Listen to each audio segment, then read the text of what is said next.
எம்ஜிஆர் திரையுலகத்தில் மட்டுமல்ல, அரசியல் உலகத்தின் மிகப்பெரிய ஆளுமை. ஆனால் அவருடைய திருமண வாழ்க்கை பல்வேறு சர்ச்சைகளும் பரபரப்பையும் ஏற்படுத்தியது என்றால் மாறுபட்ட கருத்தல்ல. 1948 மோகினி திரைப்படத்தில் ஜானகி ஜானகியுடன் இணைந்து நடித்தார் எம்ஜிஆர். 1950 வெளியான மருதநாட்டு இளவரசி படத்தின் போது அவர்கள் இருவருக்கும் காதல் வளர்ந்ததாக செய்திகள் தெரிவிக்கின்றன. 1953 நாம் திரைப்படம் வெளிவந்தது. இந்த படத்திற்கு பிறகு ஜானகி அம்மாள் எந்த ஒரு திரைப்படத்திலும் நடிக்கவில்லை என்பது குறிப்பிடத்தக்கது. இப்படி நடிப்பு நிறுத்திவிட்ட நிலையில் எம்ஜிஆரின் இரண்டாவது மனைவி சதானந்தவதி அம்மாள் 1962 நோய்வாய்ப்பட்டு காலமானார். அதன் பின்னரே எம்ஜிஆர் ஜானகி அம்மாள் திருமணம் சட்டப்பூர்வமாக பதிவு செய்யப்பட்டது.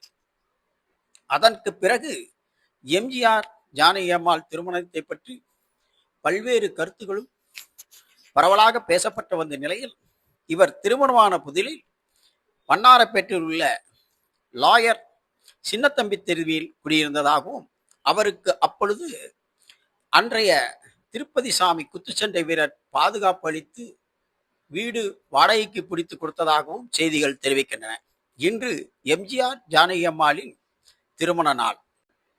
டிசம்பர் 24, 1984 எம்ஜிஆர் மறைவுக்கு பிறகு அதிமுகவில் பெரும் பிளவு.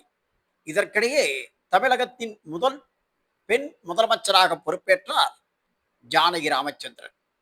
அதன் பின்பு கட்சியில் ஏற்பட்ட பெரும் குழப்படியும் நிர்வாக பிரச்சனையின் காரணமாக அவர் கிட்டத்தட்ட 24 நாட்களில் தனது முதலமைச்சர் பதவியை இழந்தார்.